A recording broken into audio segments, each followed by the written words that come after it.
as we transition to a ESPN story about Michael Jordan being selected as the greatest player in college basketball history by a vote of fans on ESPN.com. He received this award over Kareem Abdul-Jabbar. Kareem tweeted out LMAO,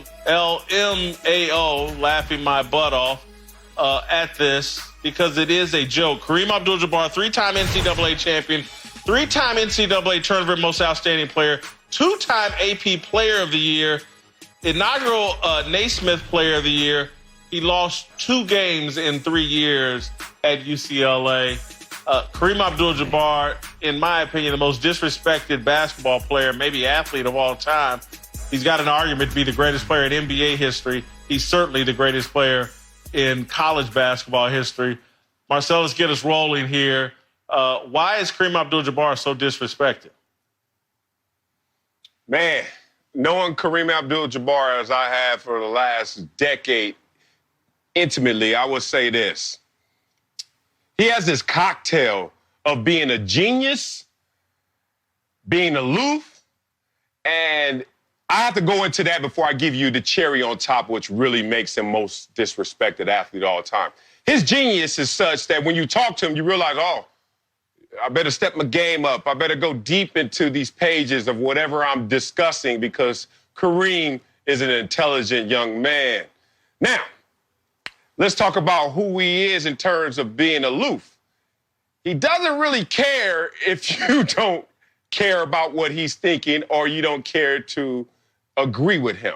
So that's really important to know that someone just says something and they're not trying to move you as much as just trying to enlighten you. But the cherry on top is that he did all of his greatest work, the peak of his powers, as a teammate of the most likable player ever, Magic Johnson.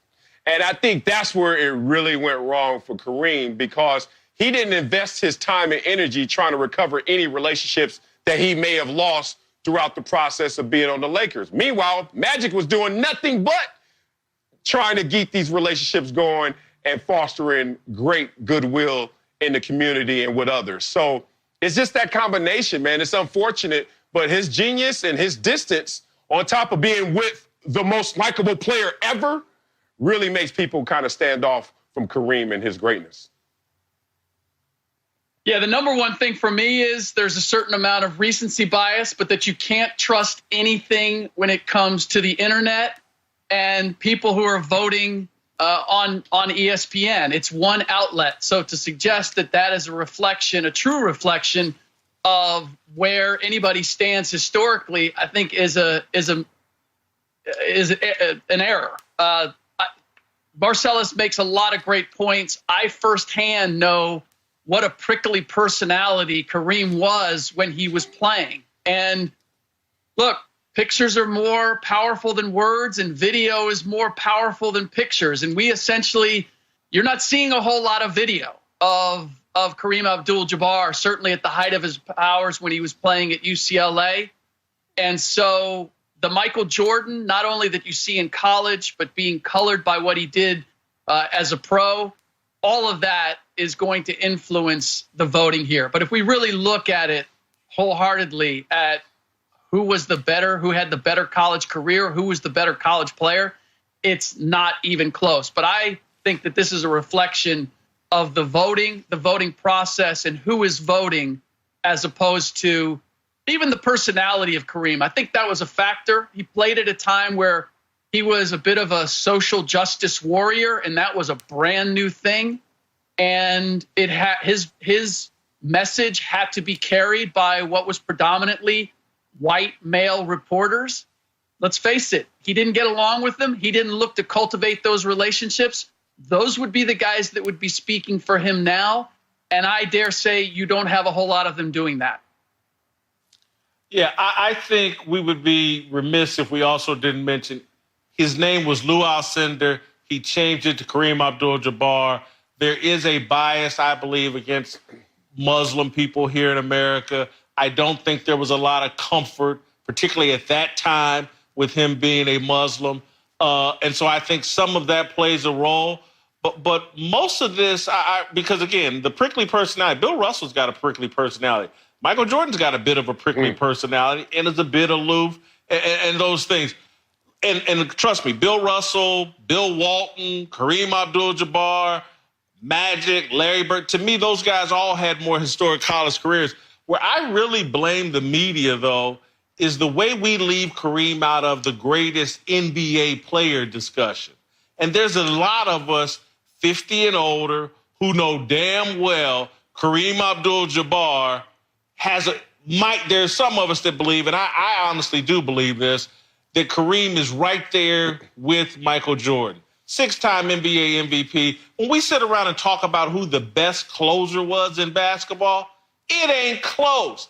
The sky hook and Kareem Abdul-Jabbar and the reliability of that.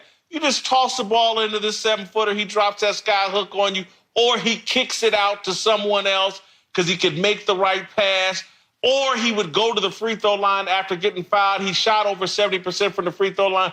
Kareem Abdul-Jabbar is the greatest closer in basketball history. And so I don't think we give Kareem his proper respect as an NBA player, the all-time leading scorer. Somehow, with all the championships, the MVP, somehow he can't get in that conversation, and that's on us.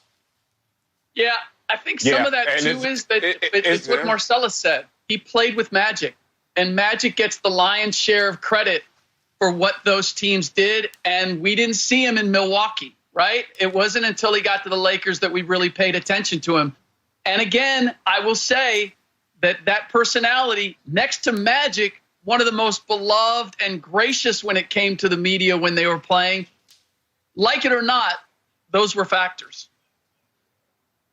Yeah, man, you nailed it. And it's not just limited to the internet. I'm glad we're highlighting that. It's media people. It's people who are purists of the sport still look at Kareem with disrespect and don't look at him in a proper lens. And just an example of this, Columbia, my alma mater, was in the hunt for a new head coach. And Kareem Abdul-Jabbar, who's from New York City, could not even land that gig because of this perception or misperception of how he relates to others, especially the young kids, 18 to 22-year-olds, who would have never seen Kareem play, obviously, and as we've stated, haven't seen enough highlights of Kareem to even give him the reverence necessary. So if Kareem can't get the Columbia job as a basketball coach, you know that stuff is not being looked at properly in terms of his greatness.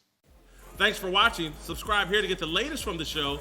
And be sure to check out more of the best clips from Speak For Yourself, or go watch a few segments from our other shows on FS1.